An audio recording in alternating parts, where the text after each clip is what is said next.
मेरा नाम पल्लवी है और प्यार से मुझे गौरी बुलाते हैं। सर्वप्रथम आप सभी मीडिया कर्मियों का बहुत बहुत धन्यवाद जो आप यहाँ हैं। आपकी साथ की बहुत आवश्यकता है।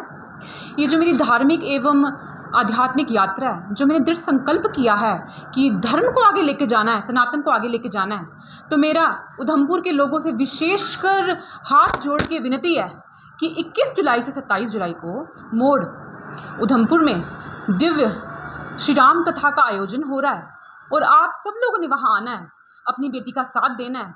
और ये जो मैंने कसम खाई है, जो मैंने एक निश्चय लिया है कि हम सबको मिल के आगे बढ़ना है, इसमें मेरा साथ देना है।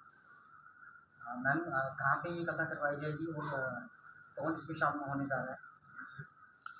ये बनी नाले के पास मोड़ जगह है। इस बार हमारा तीसरा लंगर है। देवी पिंडी स्थान के साथ मैं जुड़ी हुई हूँ और आदेश आया गुरुजन का, लोगों का जो हमसे जुड़े थे संगठन से, कि वहाँ पे लंगर तो चल ही रहा है लेकिन दिव्य श्री राम कथा का भी आयोजन होना चाहिए, क्योंकि जो हमारा यूथ है, विशेषकर हमारा समाज पिछड़ चुका है। इसे एक करने का जो आवश्यकता है, तो मुझे लगा कि ये करना चाहिए, मुझे इसका भागीदार बनना चाहिए इस धर्म के कार्य का। इसमें कोई दो राय नहीं है कि हमारा जो सनातन, ये जो मेरा परिवार है, बहुत से सनातनी पिछड़ चुके हैं और अब बिल्कुल ही इतने ज़्यादा ये लोग मतलब मेटलिज्म की तरफ चले गए हैं कि इन्हें पता ही नहीं कि धर्म क्या होता है, कि सनातन क्या है। जो जड़ें हैं ना, वो बिल्कुल एक कमज़ोर होती चली जा रही हैं। तो मैंने भी बहुत पढ़ाई की, बहुत सारे कोर्स किए। मैं भी इतनी नहीं जुड़ी थी, मैं आध्यात्मिक थी लेकिन धार्मिक नहीं थी। अध्यात्म और धर्म को कहते हैं ना, दोनों चीज़ों को हमें साथ लेके चलना होगा, क्योंकि हमारे बच्चों को पता ही कुछ नहीं है। तो मैंने अध्ययन किया कुछ वर्ष, तो मुझे लगा कि आप डॉक्टर बने, इंजीनियर बने, सब कुछ बने, लेकिन इन चीज़ों को भी जानना, अपने सनातन को छोड़ के आप आगे ना बढ़ें। मेरी यही सोच है। ईश्वर ही सत्य है, कहते हैं ना, हमारे मन में ही ईश्वर है, अंदर ही, लेकिन हम बिल्कुल ही पिछड़ चुके हैं।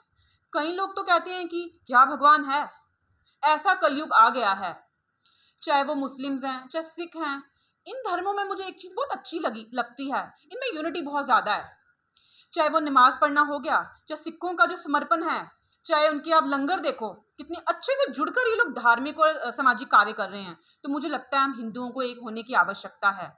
मैं सभी धर्मों को बहुत मानती हूँ कि हर धर्म अपनी जगह अच्छा है, लेकिन सबसे पहले जो मेरा कर्तव्य है सनातनी की तरह, जो मैं इसको पूरा करना चाहती हूँ, क्योंकि मैं सभी धर्मों की इज्जत करती हूँ। लेकिन सनातनी होने के नाते मुझे लगता है कि मुझे सीखना चाहिए और सिखाना चाहिए, और अपने बच्चों को, और साथ साथ अन्य जो वर्ग है हमारे समाज के, इसमें बुजुर्ग आती हैं, महिलाएं आती हैं, हम सबको एक होने की आवश्यकता है।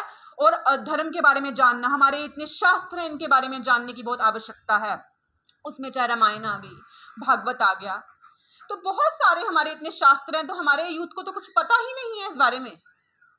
क्योंकि रामायण हमें सिखाती है कि जिंदगी कैसी, क्या करना चाहिए हमें जिंदगी में अपने, जैसे महाभारत सिखाती है कि क्या नहीं करना चाहिए, श्रीमद् भागवत सिखाती है कि जिंदगी कैसे जीनी चाहिए।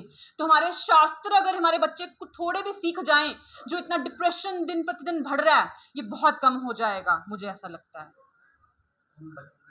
चाहे वो कठुआ आ गया, जम्मू आ गया, उधमपुर आ गया, और भी मैक्सिमम डिस्ट्रिक्ट्स में ड्रग्स तो हर जगह ही है, लेकिन ये मेन जो डिस्ट्रिक्ट्स मैंने आपको मेंशन किए, बहुत ड्रग्स बढ़ चुका है। तो कहीं ना कहीं मैं ये जो फ्री संस्कृत एजुकेशन पे भी हम कार्य कर रहे हैं, जो लोग मुझे जानते हैं, तो बहुत सारी चीज़ें हम लोग कर रहे हैं स्टेप बाय स्टेप, अच्छे लोगों को जोड़ के।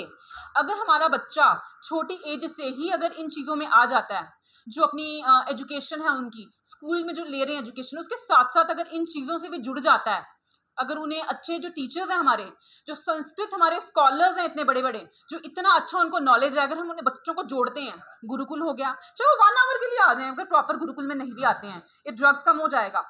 क्योंकि बच्चे को हम छोटी एज में ही सिखा सकते हैं। जो वे 25-30 या ऊपर हो जाते हैं, ये हाथ नहीं आते, उनको आदत लग चुकी होती है। तो कहीं ना कहीं आपने बहुत अच्छा सवाल किया।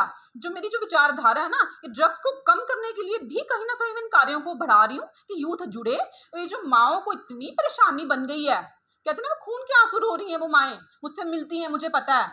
तो मैं चाहती हूँ कि जब इस तरह के कार्य होंगे छोटी उम्र में, जब बच्चों को हम इतना अच्छा एक कहते हैं ना सिखाएंगे, तो वो ड्रग्स जो है उस तरफ वो नहीं जाएंगे, मुझे ऐसा लगता है। धन्यवाद। जुलाई सुबह 10 बजे बनी नाले के पास मोड़ जहां हमारा लंगर लगा है। मेरा उधमपुर वासियों से हाथ जोड़ के निवेदन है कि सुबह 10 बजे कलश यात्रा होगी, पास ही हम लोग जाएंगे, आप सब इसका भागीदार बने। कथा 1 बजे शुरू होगी और उसके पहले जो कलश यात्रा है आपने उसमें ज़रूर आना है। मैं यही कहना चाहूँगी, आप इसका भागीदार बने, मेरी हौसला अफजाई करें और मिलजुल कर हम कलश यात्रा निकालेंगे और 1 से 4 फिर कथा आरंभ होगी।